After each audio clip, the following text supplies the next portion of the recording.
Salut les amis, bienvenue sur CDS Motors, j'espère que vous allez bien, nous ça va, un petit peu triste quand même aujourd'hui, car c'est la dernière vidéo normalement de la 206 S16 de mon beauf, qui est là Seb, ouais. Parce que malheureusement en fait il a un souci au genou depuis la naissance, et dernièrement ça s'est un peu aggravé, et l'embrayage ça lui fait mal, donc il est obligé de s'en séparer. Ouais, un peu dégoûté quand même. Ah tu m'étonnes, tu as kiffé bien, hein. Ces petites 206 S16 étaient sympas. C'est clair. Mais il s'est retrouvé une petite voiture assez fun, qu'on vous présentera prochainement. Ouais. Donc, on va vous la présenter pour une dernière fois. Ouais. Alors, une belle petite 206 S16 de 2002, hein, si je dis pas de bêtises, Seb. Ouais. Petite 206 S16, 2002. Donc, encore les bandeaux noirs.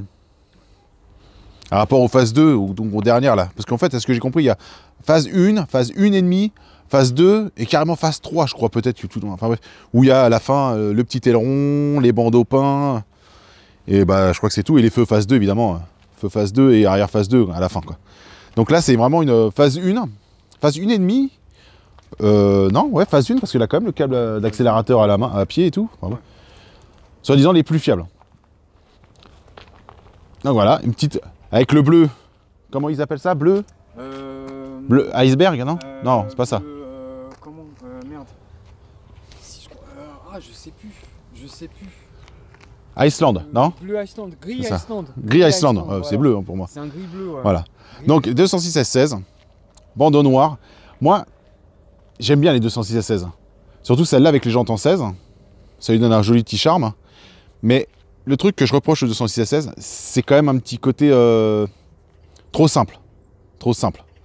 Ils auraient pu, les bandeaux noirs je kiffe, ça rappelle quand même un petit peu la 106 XSI, la 205 GTI, mais ils auraient dû faire quand même des, je sais pas, peut-être qu'en faisant ces trucs sur les ailes, ça aurait fait un truc de plus. Il y en a qui vont me dire, oui, il y a la 206 GT, au pire, la 206 GT, donc la 206 GT, excusez-moi, elle a les pare-chocs un peu plus grands, devant, derrière, ce qui lui fait gagner, je crois, 4 cm, c'est pour pouvoir être homologué en WRC, tout bêtement. Elle a les jantes en 16, pareil, mais vous savez que la 206, donc elle a les ailes plus larges, les bandeaux peints, les rétros noirs, la trappe alu, donc le pare-choc avant plus proéminent, hein, on voit que la bouche d'air elle est beaucoup plus grosse. Mais la 206 GT, elle n'a pas les ailes larges, elle a les ailes normales. Et c'est pour ça que sur les 206 GT, en fait, il y a un petit liseré là, c'est parce qu'en fait je crois qu'ils ont rongé un peu l'aile pour pouvoir passer les 16 pouces. Après, moi, celle que je préfère vraiment dans les 206, c'est la RC. La RC, elle est quand même bien magnifique, juste pour ces petits éléments en plus. Bon, elle a les bandeaux peints et tout, ça fait plus récent. Elle a les grosses jantes en 17, qui quand même changent tout de suite sa gueule. Elle a l'aileron, le pare-choc spécifique de la RC avec sa double sortie derrière. Ça change pas mal. Seb, tu as donné quand même un côté racing que j'aime bien. Bandeau noir, un peu basse grâce à la combinée ressort amortisseur Wetec. Petit silencieux qui est assez gros mais qui finalement s'intègre très bien hein, sur la 206. Ouais, au début quand tu m'avais dit ouais ce pot là, je trouvais ça gros et finalement ça choque pas. Elle a vraiment son petit style qui va bien. Après en intérieur, il y a du plus et du moins. Attendez, on va enlever les clés du contact. Voilà, ça fait bip bip tout le temps. Alors les côtés que j'aime bien, l'Alcantara. Ça j'adore sur les 206. C'est qu'ils aient mis de l'Alcantara. Panneau de porte, boîte à gants, les sièges, semi-cuir Alcantara. Pas derrière, hein. Derrière ça reste le semi-cuir avec le quartet. Alors j'aime bien, c'est qu'ils ont gardé quand même le truc du quartet.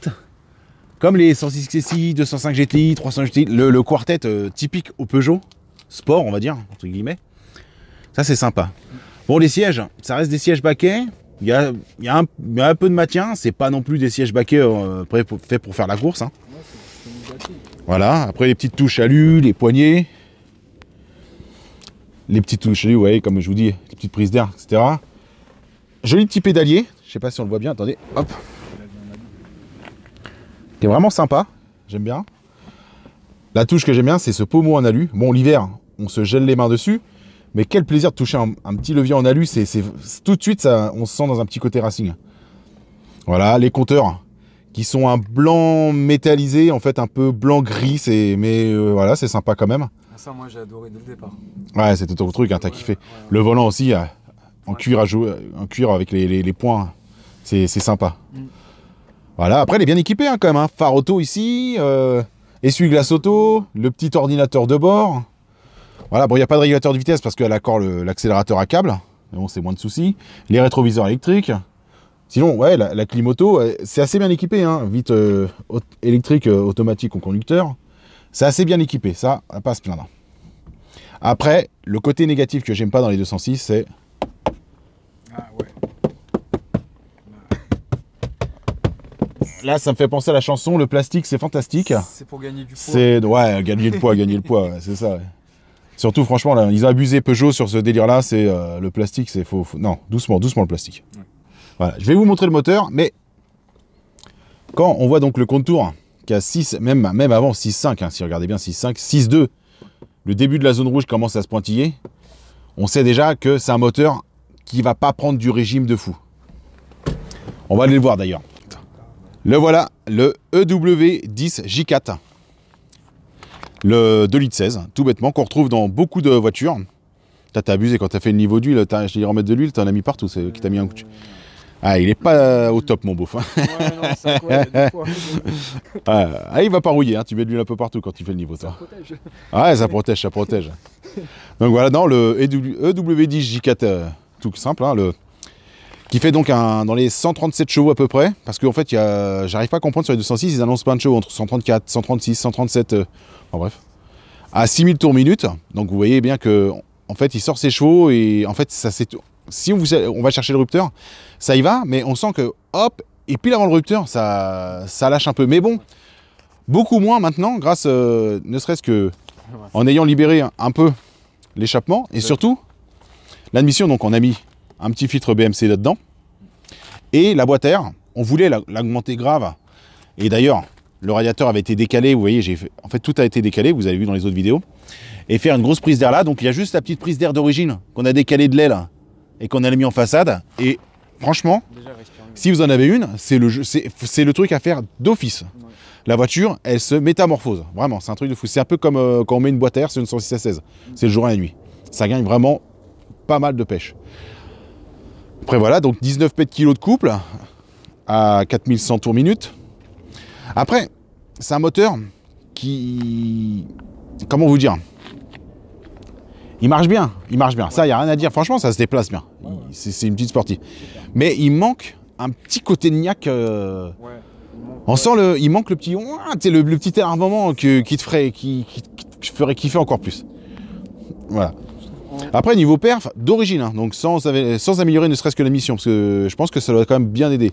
D'origine, c'est 0 à 100 8 secondes 1, bon, c'est pas trop dégueulasse, et le 1000 mètres en 29 secondes 4.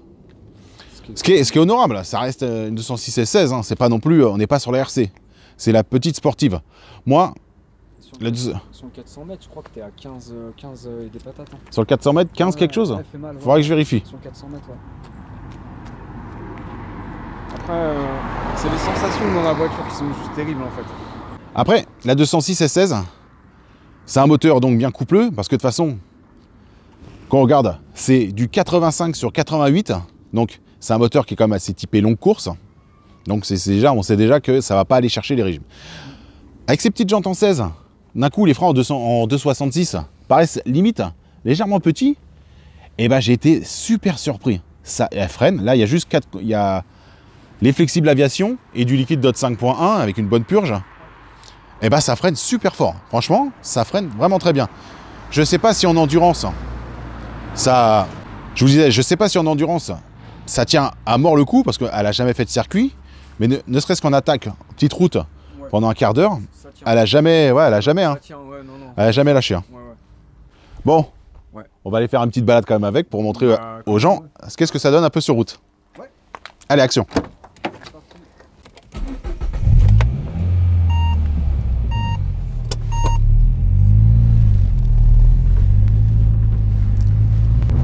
Alors, une 206 S16, ça se conduit en mode très cool. Hein, c'est vraiment, tu veux, comme ça se conduit en mode... comme un chien de la casse. C'est Ça accepte tout. C'est ça que c'est vraiment génial. C'est que c'est une voiture qui est vraiment très fiable. Ça, il n'y a rien à dire là-dessus. Les pièces, on en trouve partout. Vous tapez pièces de 206 sur le bon coin, vous avez à peu près 100 pages sur 10 km autour de vous. Ouais. Et même si vous êtes un fou de la pédale de droite et que vous arrêtez jamais d'accélérer comme un taré et que, avec pas de chance, il casse, vous allez sur le bon coin. Ce moteur-là, il a été monté dans les Xara, dans les 206, dans les 307, dans les 406. Il a été monté tellement partout qu'il y en a partout sur le bon coin. Vous trouvez ça pour 300 €. C'est...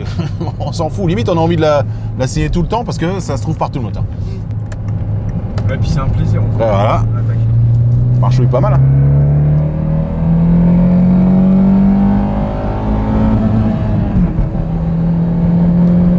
Ah, c'est rigolo quand même, hein. Y a rien à dire. Hein.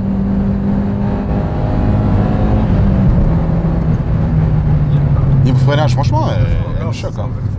Elle freine vraiment bien. Hein. On va ralentir un peu parce que on n'a pas envie d'aller dans l'excès. C'est ça. Sinon, non, vraiment, c'est une voiture. Chaque fois que tu me l'as prêtée, moi, j'aimais bien la prendre. Hein. Elle est rigolote. Elle est super rigolote. Ça rajeunit. On retrouve un peu la sportive qu'on aimait bien quand on était jeune. C'est ça. Mais je trouve vraiment que c'est une bonne voiture parce que pour le prix, on n'a plus rien. Là, parce que là, elle va t'à vendre dans les 3000 €. Et qu'est-ce qu'on a maintenant pour 3000 €? On n'a plus rien du tout. Là, tu as quand même une voiture avec la clim, DA, les vitres électriques, rétro-électrique, régulateur, pas le régulateur, je veux dire, mais les trucs phare auto, essuie-glace auto. Quand même bien équipé, quoi. Il y a une petite sportive qui tu peux aller saigner et rigoler, quoi. Et puis, les sportifs de maintenant, t'as plus.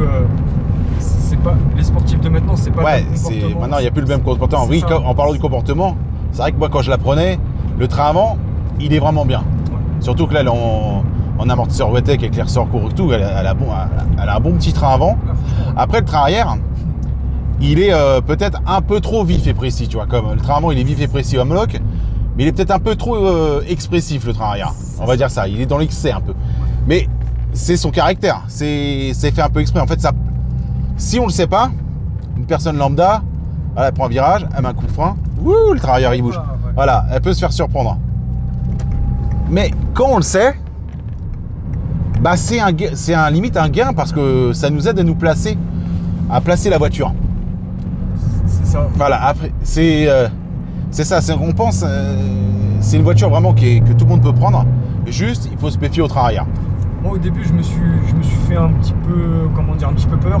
Ouais, les premières fois, oui, mais je t'ai dit, je dis, bah oui, c'est une sportive, t'as le train arrière qui va se balader. Ouais. Un peu comme les anciennes 309 GTI et tout. Hein. C'est ça, une fois que tu comprends en fait comment elle fonctionne, tu te fais plaisir. C'est vraiment, ouais, tu te fais vraiment plaisir. En plus, tu sais comment la placer, tu sais comment elle va réagir en fait. Donc, du coup, bah, c'est parti quoi. Ouais. C'est vraiment un plaisir.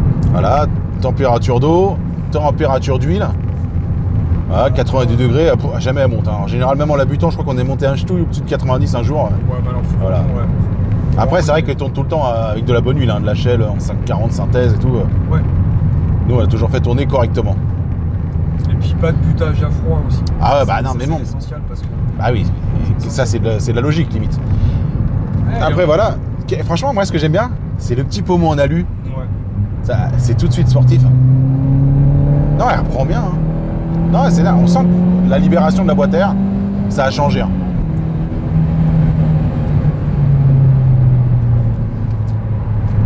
Ah, vraiment, c'est une voiture sympa, hein, faut pas se jouer la face. C'est clair. C'est vraiment sympa hein, à conduire. En plus, toi à l'époque, tu voulais la passer en éthanol et c'est vrai que je m'étais renseigné. On peut pas la mettre en flex fuel. On peut pas faire une gestion mix éthanol 98, du genre je mets ça de temps en temps. Non. C'est des vieux calculateurs, hein. Il n'y a pas de son de large bande, etc. Il faut partir sur une gestion full éthanol. Mais il paraît que le gars il était taré. Hein. C'est ça. On avait vu, hein, la boîte à air, si on la modifiait en diamètre 80-100 mm, là, en entrée d'air, tout en regardant dans le kata. Hein. Et avec une carte éthanol, c'était entre 150 et 160. Hein. 150, c'est du sûr. Il n'y en a aucune qui sort en dessous de 150. Donc en général, il faut tabler sur du 155. Sur une version, si on a une version, un moteur qui a la santé juste normale. Mais 155 chevaux, ça reste une voiture assez légère. Je me rappelle plus du poids, tu t'en rappelles un peu du poids? Ouais, on est à la tonne. On est à une tonne 90 quoi. C'est tout? Une tonne 100, ouais. Ah, je m'attendais à plus quand même, je m'attendais à une tonne 150. Ah, c'est léger quand même. Ouais, elle a une tonne 100 en fait, donc c'est pour ça. Parce que ça reste quand même des voitures qui se sont bourgeoisées avec le temps. Hein. Ouais. Qu'on compare ça bien sûr au 205 qui était à moins de 900 kg, ça s'est embourgeoisé. Et maintenant on a des vrais sièges, on a une vraie commande de bord avec la ventilation qui marche bien. On a des airbags, hein, airbags. Il y a 4, là, il y a 4 airbags quand même. On a les airbags dans les sièges et 2 airbags devant. C'est plein de petits trucs qui rajoutent du poids. Et puis la sécurité, c'est rajouté. Hein. Moi, je me balade tous les jours avec ma 300 GTI. Je sais ce que c'est. Je sens. Hein. Des fois, je calme mes ardeurs parce que je me dis un shoot et oui. Aïe, ouais. Ouais. Hein. À 20 ans, on en a rien à carrer parce qu'on n'y pense pas. Au bout d'un moment. Mais ouais, franchement, c'est vraiment sympa. Hein. Ah ouais, encore on a pipi devant qui... Ouais. Bon, on va peut-être arrêter de la buter non-stop parce que déjà il n'y a plus beaucoup d'essence. Il n'y a plus d'essence. Ah, les cyclistes, on va passer devant les cyclistes. Hop là. Yes. On entend bien l'admission qui résonne maintenant. Ah ouais. C'est quand tu te prends le coup à chaque... Tu sens qu'elle repart en fait. Non, elle est sympa, vraiment. Ouais. Vraiment, les gars, je vous dis pas d'acheter celle-là, hein, mais si vous avez un budget qui est pas trop cher, que vous n'avez pas beaucoup de budget, on va dire donc dans les 3000 balles, parce qu'il y en a, hein, on en regardait des 216 et on trouvait tous les prix. Et c'est vrai que t'en trouves à 1500, 2000 euros. Déjà, on avait trouvé ça à 2000 euros, finalement, c'était pas une trop mauvaise affaire. Mais on a eu des frais dessus, hein. Kit embrayage, kit distri, les bougies, tous les supports. Quand on fait le calcul de tout, bah ça commence à chiffrer. Hein. Ouais. Là, tu perds de l'argent sur l'histoire, largement. Hein. Oui. Ouais, et puis, c'est pas le fait de perdre... Enfin, c'est dur de perdre de l'argent, mais en fait, c'est étendement séparé, en fait, qui est dur. Bah ouais, c'est vrai que ça... Après, c'est... Voilà, j'ai pas le choix, mais... Après, non, franchement, je me suis vraiment Après, c'est vrai que franchement j'aime bien, je sens bien, c'est que j'aime bien c'est que je sens que le moteur, on sent que le moteur il bouge pas, oui. Vu qu'on a mis les supports neufs et en plus il y a le support inférieur en Powerflex Black là.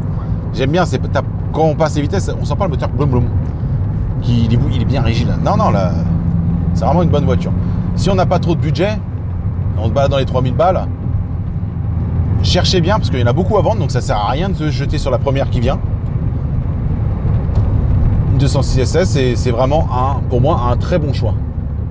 Et puis très bon choix. Quand je l'ai eu celle-là, en plus j'ai eu de la chance, elle n'était pas très kilométrée. Ouais, bon tu lui as balancé un peu de kilomètres, hein, toi, mais ouais, t'as roulé. Hein. Ouais, c'est fait pour. Hein. C'est ça. Bon, on a fait un peu le tour de la voiture là déjà. On va se retrouver devant la voiture pour les dernières petites explications que tu as fait sur cette voiture. Ouais. Et se dire au revoir. Voilà. Allez, à tout de suite. Donc bah voilà, on se retrouve maintenant après le petit essai routier. Alors cette voiture, moi je l'aime bien. Franchement ta voiture, je l'aime bien. Bon, j'ai trop de voitures pour m'amuser à te la racheter, hein, je te le dis direct. C'est n'importe quoi. Donc sinon finalement, qu'est-ce que tu as fait là à rapport à une 206 d'origine? Tu as un support en PS Perfo, Powerflex Black inférieur, qui évite de moteur bouger un peu trop. Ouais, un BMC dans la boîte à air. Voilà, y a, prise d'air un peu en façade. C'est ça. Les bougies Iridium. La ligne d'échappement. Ouais, en niveau ligne, en fait, tu as ligne d'HDI, silencieux sport en direct. La base, quoi, pour une 206 SS. Voilà, la base, après, on va dire. Parce que la groupe N, ça a été marrant, mais après... Ouais, c'est vrai que t'en as monté une groupe N. C'était marrant. Franchement, c'est rigolo. Oui. Mais ouais, c'est... Non, après, au bout d'un moment, ça... Au bout d'un moment, ça sature un peu, quand même. C'est ça, ouais, franchement. Sur les longs trajets, en fait. Voilà. Sur les longs trajets, tu... Voilà. C'est vrai qu'on a repeint les étriers en jaune. Ça lui donne un petit côté fun que j'aime bien. Ça change, tout le monde fait des étriers rouges en fait. Donc, Voilà l'histoire d'une 206 16, celle de mon beauf. Elle va me manquer. Ah bah attends, tu crois? Tu m'étonnes qu'elle va te manquer. Elle va me manquer, ouais. J'espère que cette petite vidéo, pour lui dire au revoir, vous a plu. Puis bah, et un petit like, un petit commentaire. Si vous avez une 206, vous en cherchez une, vous mettez un commentaire. Ouais, moi aussi j'en ai une. C'est souvent sympa d'échanger nos expériences. À bientôt sur la chaîne pour un prochain essai. On essaiera ton prochain achat. Okay. Un peu fun, mais rien à voir, pas du tout le même délire. Ouais, non. Mais c'est fun quand même. Allez, à bientôt.